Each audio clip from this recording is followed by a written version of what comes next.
आज बात करते हैं शेखावत मिशन के चैप्टर 8, आपकी बुक का भी चैप्टर 8, एल्डिहाइड कीटोन और कार्बोक्सिलिक एसिड के बारे में।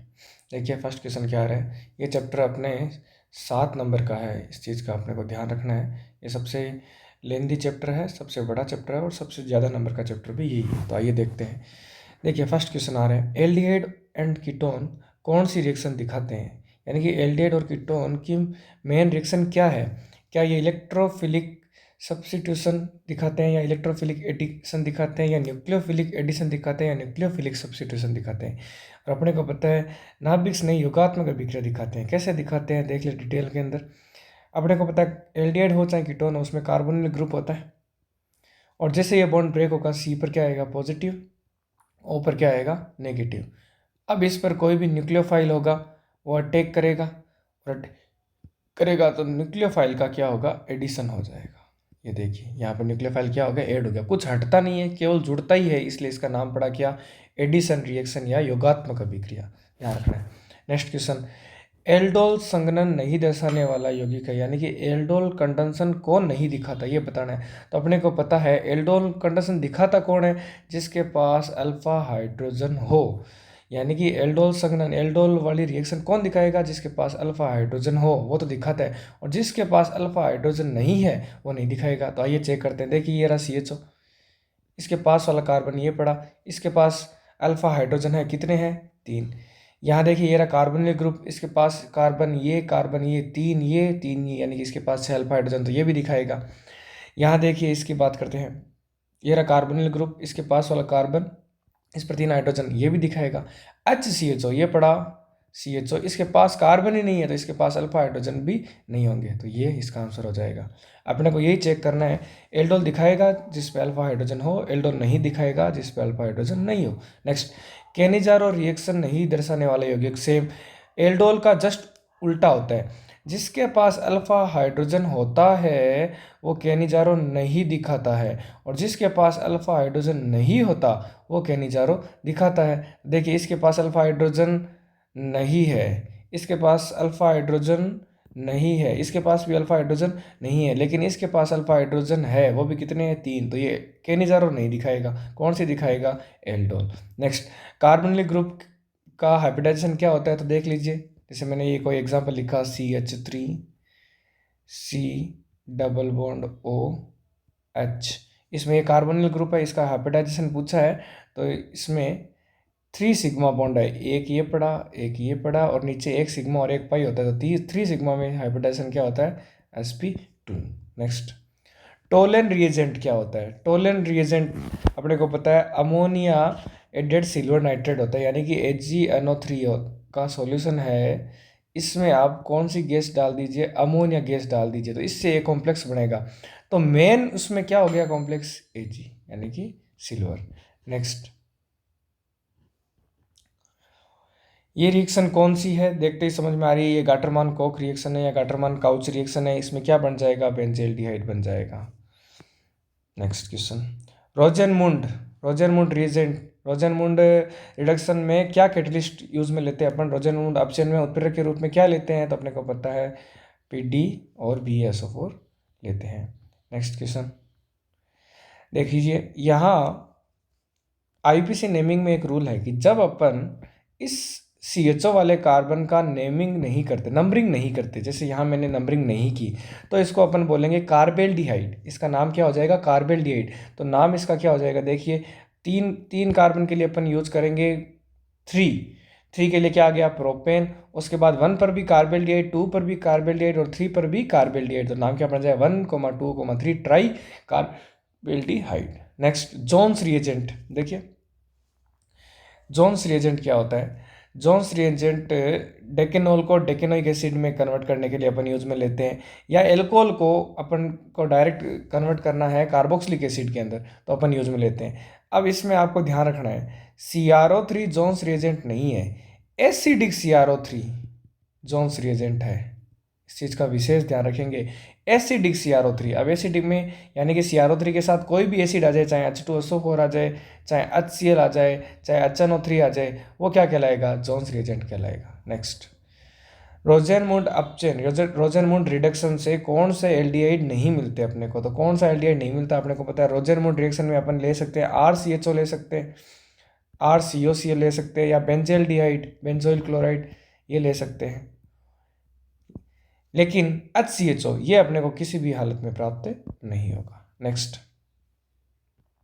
बेंजेल्डिहाइड तथा एसिटोफिनॉल की रिएक्शन कॉन्सेंट्रेटेड NaOH की प्रेजेंस में करवाई तो कौन सी रिएक्शन होगी। अब देखिए तनु यहीं आ गया, कौन सा, सॉरी तनु है डाइल्यूट NaOH। डाइल्यूट NaOH आते ही अपने को ये तो ध्यान में आ गया कि ये एल्डोल होगी। कौन सी होगी, एल्डोल। अब एल्डोल में भी दो टाइप होते हैं, एक होती है एल्डोल और एक होती है क्रॉस एल्डोल।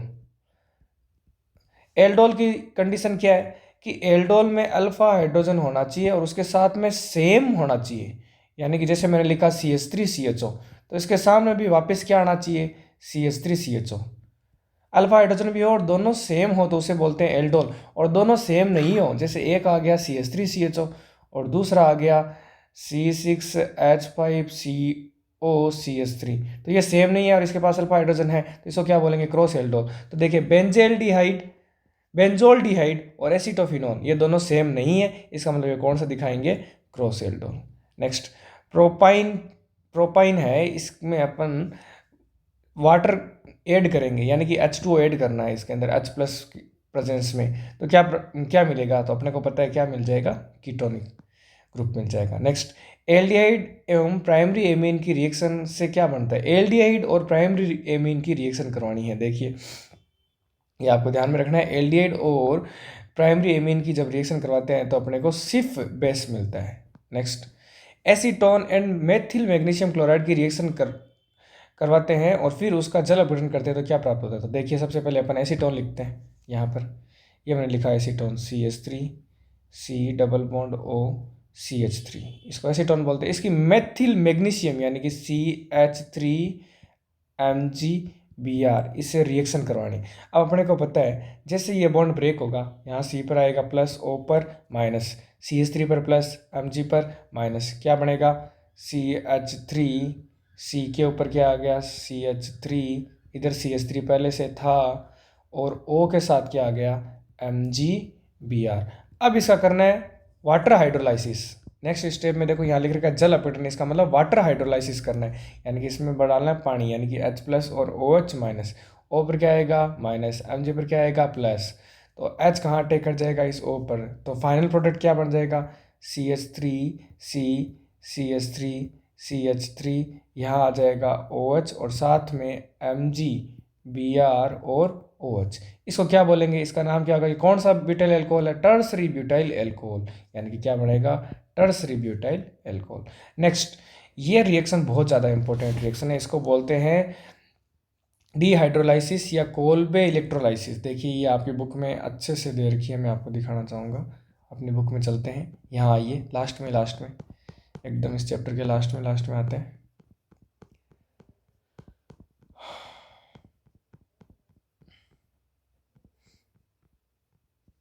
यहाँ देखिए ये रहा डीकार्बोलिशन रिएक्शन या कोल्बे इलेक्ट्रोलाइसिस रिएक्शन। अब इसमें क्या करना है, ये देखिए RCOO Na है, NaOH और CO, इसको बोलते हैं सोडा लाइम। ऐसे भी पूछा जा सकता है सोडा लाइम क्या होता है, तो NaOH एंड CO का 3:1 मिक्सचर सोडा लाइम कहलाता है। ठीक है, सोडा लाइम इंग्लिश में हिंदी में दोनों में सेम ही नाम है इसका, सोडा लाइम। अब ये देखिए एल्किल कार्बोक्सिलेट आयन है, इसकी रिएक्शन सोडा लाइम की प्रेजेंस में करवाएंगे तो क्या होगा, ये CO2 गैस और Na रिएक्ट करके बना लेगा Na2CO3 सोडियम बाइकार्बोनेट, और ये किस में कन्वर्ट हो जाएगा, एल्केन के अंदर कन्वर्ट हो जाएगा। अब यहाँ लिख भी रखा है कि अगर अपन इसका इलेक्ट्रोलाइसिस करते हैं, यहाँ देखिए यहाँ आ गया electrolysis of their aqueous solution, तो अपने को हाइड्रोकार्बन ट्वाइस नंबर का मिलता है, यानी कि ट्वाइस नंबर का मतलब पहले यहाँ पर जितने का नंबर होंगे उससे ज़्यादा का मिलेगा। RC डबल बॉन्ड ONA इसकी सोडा लाइम की प्रेजेंस में करवाएंगे CaO, तो ये ऐसे होगा, इसके सामने ये सेम टू सेम वापस आएगा, इधर से RR, इधर से ये और इधर से ये, तो बनेगा RR plus CO2 plus 2 Na, और ये रिएक्ट करके बना लेगा Na2CO3। ठीक है, तो ये अच्छी रिएक्शन में आती है। ये रिएक्शन एक हेल्फोलार्ड जेलेंस की रिएक्शन, और ये वाली तो एकदम ज़्यादा, बहुत ही ज़्यादा मोस्ट है ये तो, एकदम मोस्ट मान लीजिए इसको। मेटा पे लगाना है अपने को, कहाँ लगाना है, मेटा पे। नेक्स्ट,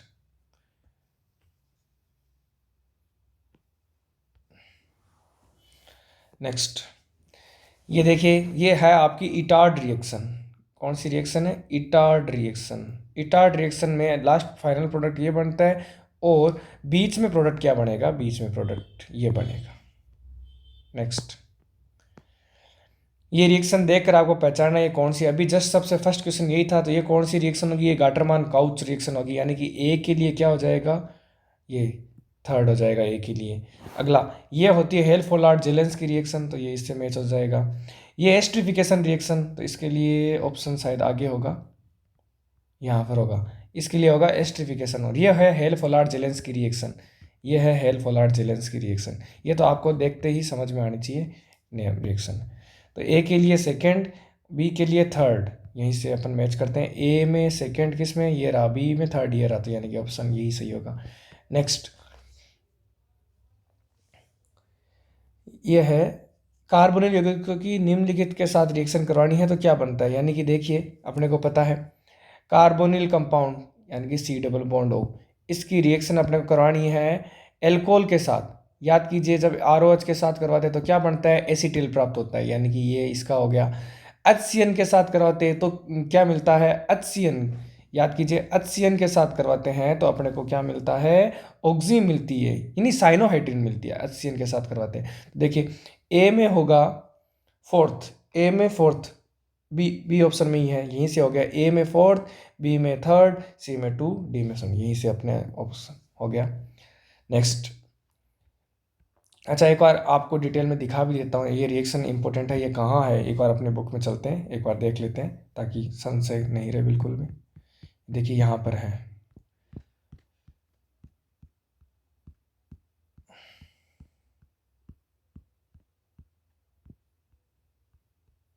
ये देखिए RCHO, इसको कार्बोनिल ग्रुप बोलते हैं, और यहाँ ROH मतलब एल्कोहल है, तो क्या बनता है, हेमिस एसिटेल और एसिटेल, ठीक है। जब इसकी HCN से करवाते हैं कार्बोनिल ग्रुप की तो क्या बनता है, ये देखिए ये क्या बनता है, टेट्राहाइड्रल इंटरमीडिएट, और लास्ट में क्या बन गया, साइनोहाइड्रिन। जब अपन इससे करवाते हैं NH2 ग्रुप के साथ तो देखो क्या क्या बनती है, इमीन बनती है, ऑक्सीन बनती है, हाइड्रोजोन बनता है, फेनिल हाइड्रोजन, ये सब बनती है। तो ये सारी रिएक्शन इंपॉर्टेंट है, कार्बोनिल ग्रुप की रिएक्शन है ये। नेक्स्ट में चलते हैं, इसको बोलते हैं ड्राई आइस, इसी का नाम है ड्राई आइस। रिएक्शन एकदम सिंपल है, कुछ नहीं करना, अपने को देखिए यहाँ लिखा है RMgX, और यहाँ डाल रखिए CO2। CO2 को ऐसे लिखना है C double bond O, C double bond O। अब देखिए R पर क्या होता है माइनस, Mg पर क्या होता है प्लस, C, अब एक बॉन्ड टूटेगा यहाँ, अब यहाँ एक साइड के अंदर अपन बॉन्ड तोड़ेंगे, देखिए दोनों साइड के बॉन्ड एक साथ नहीं टूट सकते, तो एक साइड का बॉन्ड तोड़ते हैं अपन, तो सी पर क्या आ जाएगा प्लस, और ओ पर क्या आ जाएगा माइनस, सी पर आ जाएगा पॉजिटिव, ओ पर आ जाएगा नेगेटिव, ये बॉन्ड ब्रेक हो गया। अब देखिए इस रिएक्शन को आगे बढ़ाते हैं, सी पर डबल बॉन्ड ओ, ये जो है मैं इसको यहाँ नीचे करके लिख दूँ, कोई प्रॉब्लम नहीं है। प्लस पे कौन जुड़ जाएगा, माइनस वाला, यानी कि यहाँ क्या आ जाएगा आर, और यहाँ क्या है ओ, इस पर क्या आ जाएगा MgX। नेक्स्ट स्टेप के अंदर वाटर हाइड्रोलाइसिस करेंगे तो H प्लस OH माइनस, यहाँ देख लीजिए ये लिख रखा है H3 प्लस, यानी कि H प्लस और OH माइनस डालना है, तो O पर नेगेटिव, Mg पर पॉजिटिव, तो क्या बन जाएगा R, C पर डबल बॉन्ड पड़ा है, और O के साथ क्या आ जाएगा H, और साथ में MgX OH। अब ऐसा प्रोडक्ट कहाँ मिल रहा है आप देख लीजिए, वो इसका क्या हो जाएगा, आंसर हो जाएगा। अपने को Y पूछा, Y क्या बनता है, तो Y अपने पास देखो क्या बनता है, RCOOMgX, RCOOMgX, ये देख लीजिए RCOOMgX, ये पड़ा, ठीक है। नेक्स्ट, ये मैंने फाइनल प्रोडक्ट भी बता दिया इसमें क्या बनता है, RCOOH बनता है। अब आगे फिल इन द ब्लैंक्स वाले क्वेश्चन। कार्बोनिल यौगिक यानी कार्बोनिल कंपाउंड एल्डिहाइड हो चाहे कीटोन हो, सेमी कार्बेजाइड है, नॉट हाइड है ना, सेमी कार्बेजाइड से अभिक्रिया कर बनाते हैं, तो देख लीजिए क्या बनाते हैं, सेमी कार्बेजोन बनाते हैं, सेमी कार्बेहाइड नहीं है, ये सेमी कार्बेजाइड है। इससे रिएक्शन करके क्या बनाते हैं, सेमी कार्बेजोन। कहाँ है ये पढ़ा, ये देख लीजिए, सेमी कार्बेजाइड से क्या बनाते हैं, सेमी कार्बेजोन। ये सब इंपॉर्टेंट रिएक्शन है, ये हाइड्रोजन वाली इंपॉर्टेंट है और ये एमीन वाली भी इंपॉर्टेंट है, इनका ध्यान रखना है। इस बार इसके ज़्यादा चांस है हाइड्रोजन वाली की। नेक्स्ट में चलते हैं, ये कौन सी रिएक्शन है, ZnHg, अपने को पता है ये कौन सी रिएक्शन है, क्लीमेंसन रिएक्शन है। ये देखते हैं, मालूम चल रहा है, ये इंपॉर्टेंट है भाई, ये इंपॉर्टेंट प्रश्नों की श्रेणी में आता है। फेलिंग ए क्या होता है, कॉपर सल्फेट होता है, और फेलिंग बी क्या होता है, रोसेल सोल्ट होता है, जिसको बोलते हैं सोडियम पोटेशियम टार्ट्रेट।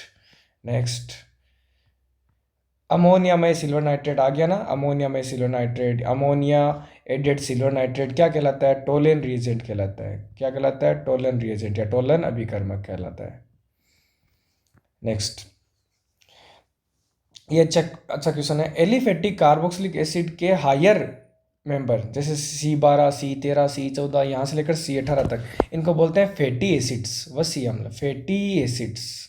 क्यों होते हैं फैटी एसिड्स, सुनिए, अपन साबुन या सोप बनाते हैं ना, सो सोप का फॉर्मूला क्या होता है, C17H35 COO Na। तो इसमें कार्बन कितने हैं, 17, यानी कि ये सब क्या कहलाएंगे, फैटी एसिड्स कहलाते हैं। नेक्स्ट, लाल चिंटी से, सिरके से, विकृत गंधी से, देखिए कहने का मतलब है, ये अपने को वैसे तो 2024 में ये क्वेश्चन आ चुके हैं कि लाल चिंटी यानी कि रेड आंट में कौन सा एसिड होता है, सिरका में कौन सा होता है, और खराब जो बटर होता है उसमें कौन सा एसिड होता है। तो लाल चिंटी को अपन फॉर्मिका भी बोलते हैं, तो उसमें कौन सा एसिड होता है, फॉर्मिक एसिड होता है। सिरके में, विनेगर में कौन सा होता है, एसिडिक एसिड। और बटर में कौन सा होता है, ब्यूटेरिक एसिड होता है। नेक्स्ट, ऑक्जेलिक एसिड का आईयूपीएसी नेम क्या है, तो आप खुद को ऑक्जेलिक एसिड का फॉर्मूला आना चाहिए। ऑक्जेलिक एसिड का फॉर्मूला होता है COOH। कार्बन की नंबरिंग करी तो 1 2, 2 कार्बन के लिए क्या बोलते हैं, एथेन, और फिर 1 और 2 पर 1,2 dioic acid. Next, isobutyric acid का फॉर्मूला क्या होता है, तो ये आइसोब्यूटारिक एसिड का फॉर्मूला, ये आपको लर्न करने पड़ेंगे। देखिए ये मैं आपको अपनी बुक में बता देता हूँ कौन कौन से फॉर्मूले आपको लर्न करने।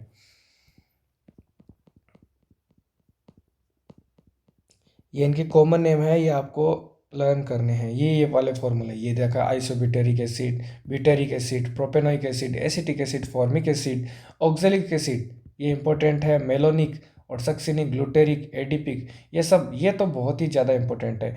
ये आपको 4th क्वेश्चन 4 नंबर का क्वेश्चन आएगा, उसमें एक क्वेश्चन आपको पक्का पूछेगा इनमें से, और इनका क्या पूछेगा, इनका आईयूपीएसी नेम पूछेगा आपको, तो इनको आपको अच्छे से लर्न करना है। नेक्स्ट चलते हैं,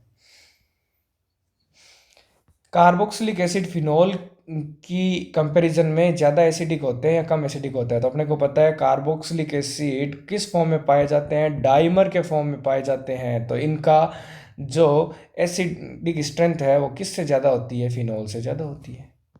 नेक्स्ट, और फिनोल के अंदर कौन सा होता है, इम्प्रॉपर रेजोनेंस होता है, ये भी बता रखा है, जबकि इसमें कौन सा रेजोनेंस होता है, प्रॉपर रेजोनेंस होता है। नेक्स्ट, इलेक्ट्रॉन अपने ग्रुप यानी कि electron withdrawing group carboxylic acid की एसिड स्ट्रेंथ को घटाते हैं कि बढ़ाते हैं, इंक्रीज करते हैं कि डिक्रीज करते हैं। और इलेक्ट्रॉन डोनेटिंग ग्रुप, तो मैं आपको बता देता हूँ, देखिए ये मैंने लिखा C, यहाँ मैंने लिखा डबल बॉन्ड O, इधर मैंने लिखा O माइनस, और इधर कोई सा भी ग्रुप हो सकता है। अब इधर अगर प्लस I इफेक्ट वाला है, यानी कि इलेक्ट्रॉन डोनेटिंग ग्रुप है, इलेक्ट्रॉन देने वाला है, तो इसकी एसिडिक स्ट्रेंथ को क्या करेगा, कम करेगा। जबकि अगर इसमें जुड़ जाए माइनस आई इफेक्ट वाला ग्रुप यानी कि इलेक्ट्रॉन विड्रॉइंग ग्रुप, तो वो इसकी एसिडिक स्ट्रेंथ को इंक्रीज करता है। ठीक है, तो आंसर आप समझ गए होंगे। प्रबल हाई एसिड के लिए pKa का वैल्यू क्या होती है, तो देखिए pKa का फॉर्मूला क्या होता है, pKa is equals to minus का log बेस 10 Ka, और इससे अपने को यह मालूम चल रहा है कि किसी की एसिडिक स्ट्रेंथ ज़्यादा है तो उसकी pKa वैल्यू क्या होती है, कम होती है। ठीक है, तो अब देखिए pKa का मान उनके लिए क्या होगा, मिनिमम होगा। अगर स्ट्रॉन्ग एसिड है यानी कि उसमें H+ की कॉन्सेंट्रेशन ज़्यादा है, तभी तो स्ट्रॉन्ग एसिड है, प्रबल अम्ल है, तो उसमें pKa की वैल्यू क्या होगी, कम होगी। NaOH ये अभी जस्ट बताया था मैंने आपको, डी, ये देखिए रिएक्शन करवाई थी ना अभी, कोल्बे इलेक्ट्रोलाइसिस रिएक्शन, तो उसके अंदर मैंने बोला था NaOH और CO का 3:1 मिक्सर क्या कहलाता है, सोडा लाइम कहलाता है। नेक्स्ट ये क्वेश्चन आ गया, ये बहुत ही ज़्यादा इंपॉर्टेंट क्वेश्चन है, ये 2025 में आप देख सकते हैं इसको, प्रतिवर्ष पूछा जाने वाला प्रश्न है। दालचीनी वाला पिछले साल 2024 में आ गया था, तो इन दोनों के चांस है। तो देख लीजिए, वेनिलिन किससे मिलता है, वेनिला सीड से मिलता है। सेलिसिल एल्डिहाइड किससे मिलता है, मेडोसीड से मिलता है। और सिनेमल्डिहाइड किससे मिलता है, सिनेमम पाउडर से मिलता है। नेक्स्ट डिबाल एच के फुल फॉर्म, अच्छा क्वेश्चन है, die isobutyl aluminium hydride. PCC का पूरा नाम पिरिडीनियम क्लोरोक्रोमेट। फॉर्मेलिन क्या है, देखिए ये बहुत अच्छा क्वेश्चन है, ये पूछा जा चुका है 2024 में। फॉर्मेलिन क्या होता है, तो देखिए जो अपने लेबोरेटरी के बायोलॉजी की लेबोरेटरी के अंदर जितने भी जीव जंतु होते हैं जिनको एक सॉल्यूशन में रखते हैं, वो सॉल्यूशन उसका नाम है फॉर्मेलिन। उसका नाम क्या है, फॉर्मेलिन नाम है, उस सॉल्यूशन को बोलते हैं फॉर्मेलिन। और वो किसका मिक्सर होता है, फॉर्मेल्डिहाइड यानी कि HCHO का 40% एक्वस सॉल्यूशन। फॉर्मेल्डिहाइड का 40% जलीय विलयन क्या कहलाता है, फॉर्मेलिन। ये जैविक प्रतिदर्शों को परिरक्षण में और बेकेलाइट के बनाने में भी काम में आता है। अगला succinic acid, glutaric acid, adipic acid की स्ट्रक्चर और नेम आ गया, जस्ट अभी मैंने बताया था वो इंपॉर्टेंट वाली श्रेणी में वही आ गया।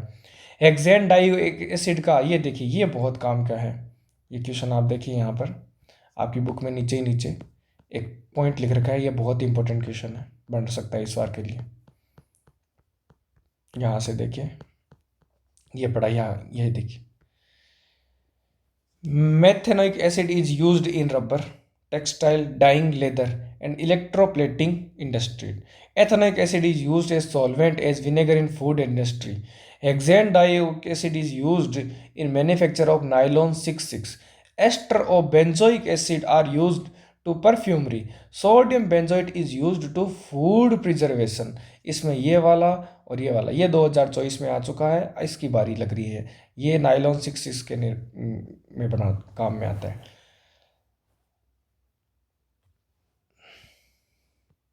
अब तो देखो फैटी एसिड्स, ये देखो ये पढ़ा, जस्ट यहाँ देखिए आप, ये नीचे नीचे लिख रखा है, higher fatty acid are used to manufacture soap and detergent. अभी अभी मैंने बताया था C17H35 COO Na, इससे क्या बनती है, सोप बनती है। तो ये हायर एसिड फैटी एसिड है ना, तो इससे क्या बनता है, तो अब बस अब आंसर आपके सामने आ जाना चाहिए।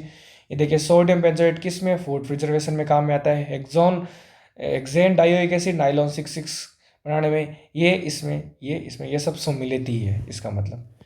नेक्स्ट रोजेनमुंड रिएक्शन कि क्या होगा, RC≡OCl, इसकी रिएक्शन करवानी है PD + BaSO4 की वजह से, देखिए इसमें कन्वर्ट हो जाएगा RCHO में कन्वर्ट हो जाएगा। स्टीफेन रिएक्शन SnCl2 + HCl लेना है, ये भी RCHO में कन्वर्ट हो जाएगा। इटार्ड रिएक्शन, इसमें भी क्या बन जाएगा, बेंजीन, इसमें टोलुइन लेनी है, इसको टोलुइन बोलते हैं। टोलुइन की रिएक्शन क्रोमिल क्लोराइड से करवाएंगे तो क्या बन जाएगा, बेंजेल्डिहाइड मिल जाएगा। ये रिएक्शन जस्ट करवा दी मैंने, ग्रिग्नार्ड रिएजेंट यानी कि RMgS, इसकी रिएक्शन करवानी है ड्राई आइस के साथ। ड्राई आइस किसको बोलते हैं, CO2 को। और इसको लिखना कैसे है, C≡O। अभी जस्ट करवा दिया था, ये क्वेश्चन देख सकते हैं। हेल फोलार्ड जेलेंस की रिएक्शन, ये देख लीजिए, हेल फोलार्ड जेलेंस की रिएक्शन क्या होती है, RCH2COOH, इसकी रिएक्शन करवानी है रेड फॉस्फोरस की प्रेजेंस में, ट्राई हेलाइड में, तो एक H हट जाएगा और एक अक्स लग जाएगा। ये देखिए यहाँ पर ये पड़ी है, ये देखिए एक H हट जाएगा, एक अक्स लग जाएगा। ABC की पहचान करनी है, ये बहुत ही ज़्यादा इम्पोर्टेंट है। ये थैलेमाइड रिएक्शन है, ये इम्पोर्टेंट रिएक्शन है, ध्यान से देखिए। इसको यहाँ ऐसे भी लिखा हुआ आ सकता है, 2NH3 भी लिखा हुआ आ सकता है, यहाँ पर ध्यान रखने की बात है। देखो होगा क्या, पहली बार अपन NH3 डालेंगे तो ये कन्वर्ट हो जाएगा किस में, अमोनियम थैलेट के अंदर। इसको बोलते हैं थैलिक एसिड, इसको बोलते हैं थैलिक एसिड। जब NH3 डालेंगे तो ये यहाँ अटैक करेगा, यहाँ अटैक करके क्या बना लेगा, NH4+। जब इसमें अपन और टेम्परेचर देंगे तो ये कन्वर्ट हो जाएगा NH2 में। और जब इसमें और टेम्परेचर, इससे भी ज़्यादा टेम्परेचर दिया तो यहाँ से NH2, इधर से H यानी कि NH3 निकल गई, तो खाली क्या बच गया, NH। इसको बोलते हैं थैलेमाइड।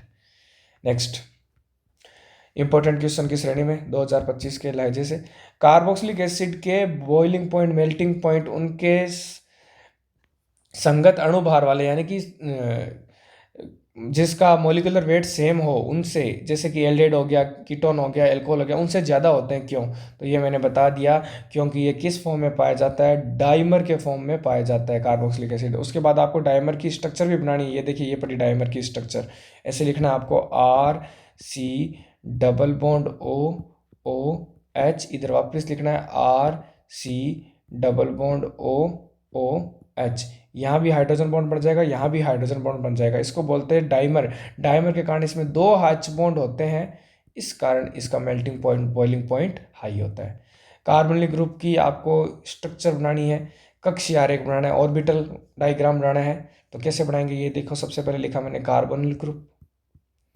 उसके बाद यहाँ पर जैसे बंध टूटेगा, यहाँ क्या आएगा? प्लस, और यहाँ क्या आएगा? सॉरी, ये नहीं करना था, एक्सटेंड इसको मिटाता हूँ। Plus minus electrophilic nucleophilic substitution नहीं करना अपने को इसमें ऑर्बिटल डायग्राम बनाना है। तो देखो ये किया मैंने, इसमें अपने को पता है एक सिग्मा बॉन्ड और एक कौन सा बॉन्ड है? पाई बॉन्ड है। तो अपन यहाँ ऐसे कर देंगे, ये अपन ने इनके बीच बना दिया सिग्मा बॉन्ड। एक्सियल ओवरलैपिंग, को एक्सियल ओवरलैपिंग, ये अपन इसके बीच क्या बना देंगे? Pi bond. पाई बॉन्ड दोनों एक दूसरे के पास आएंगे तो ऐसी स्ट्रक्चर बन जाएगी, देखिए।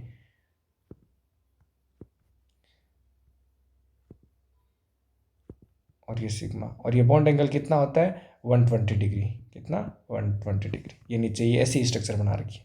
अगला, न्यूक्लियोफिलिक एडिशन रिएक्शन की मैकेनिज्म बतानी है, यानी कि ये हमेशा न्यूक्लियोफिलिक एडिशन रिएक्शन ही क्यों दिखाते हैं। तो देखिए इसकी मैकेनिज्म क्या है। सबसे पहले यहाँ पर प्लस क्रिएट होगा, माइनस क्रिएट होगा, ये देखिए हो गया। उसके बाद कौन अटैक करेगा? न्यूक्लियोफाइल अटैक करेगा। उसके बाद ये O पर नेगेटिव रह गया, इस पर कौन अटैक कर जाएगा? H+। तो ये बन गया।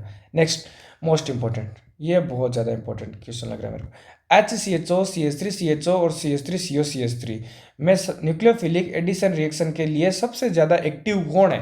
तो देखो, जितना ज़्यादा प्लस आई इफेक्ट वाला ग्रुप होगा ना, वो न्यूक्लियोफिलिक एडिशन को डिक्रीज करेगा। इसमें प्लस आई इफेक्ट वाला एक जना है और इसमें प्लस आई इफेक्ट वाले 2 जने हैं, तो ये न्यूक्लियोफिलिक सब्स्टिट्यूशन को डिक्रीज करते हैं। तो सबसे ज़्यादा किस में होगा? HCHO में, फिर CH3CHO में, फिर इसमें। क्यों? क्योंकि प्लस आई ग्रुप वाला ग्रुप होता है वो हमेशा उसकी स्टेबिलिटी को क्या करता है? डिक्रीज करता है। ठीक है, ये नीचे यहाँ बना रखा है।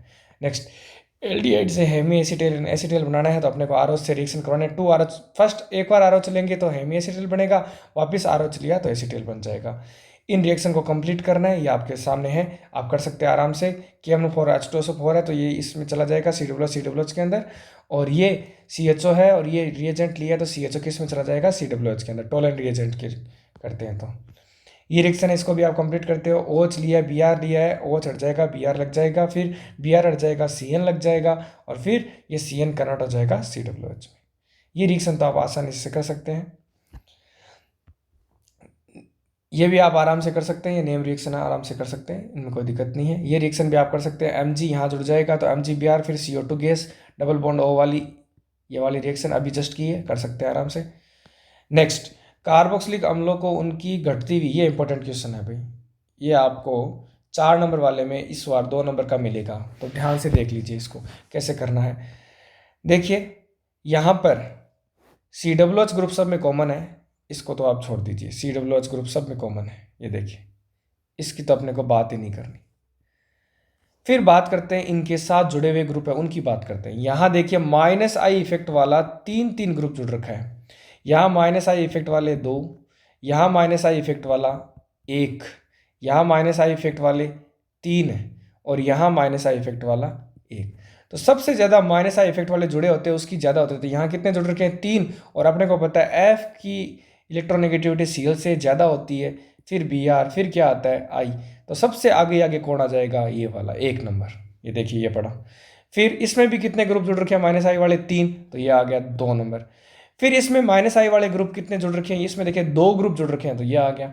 फिर कौन आएगा? NO2। देखिए NO2 की इन Cl से ज़्यादा होती है, लेकिन पहले नंबर, सबसे पहले अपने को डिस्टेंस देखनी होती है, फिर नंबर देखनी होती है, फिर पावर देखनी होती है। तो डिस्टेंस सब में सेम है तो अपन ने नंबर देखा, इसमें नंबर कितने हैं? 3, इसमें नंबर है 2, इसमें नंबर कितना है? 1। तो जिसमें नंबर ज़्यादा होते हैं वो आ गए थे। अब पावर देखनी है, NO2 की पावर Cl से ज़्यादा होती है, तो NO2 आगे आ गया। फिर क्या आ गया? ये CN आ गया। ठीक है, चलते हैं नेक्स्ट। यहाँ देखिए, इसमें भी आपको बताना है तो ये आप कर सकते हैं। इसमें जुड़ा हुआ है माइनस आई इफेक्ट वाला और इसमें जुड़ा हुआ है प्लस आई इफेक्ट वाला। प्लस आई इफेक्ट वाला डिक्रीज करता है, माइनस आई इफेक्ट वाला इंक्रीज करता है, और ये क्या हो गया, न्यूट्रल।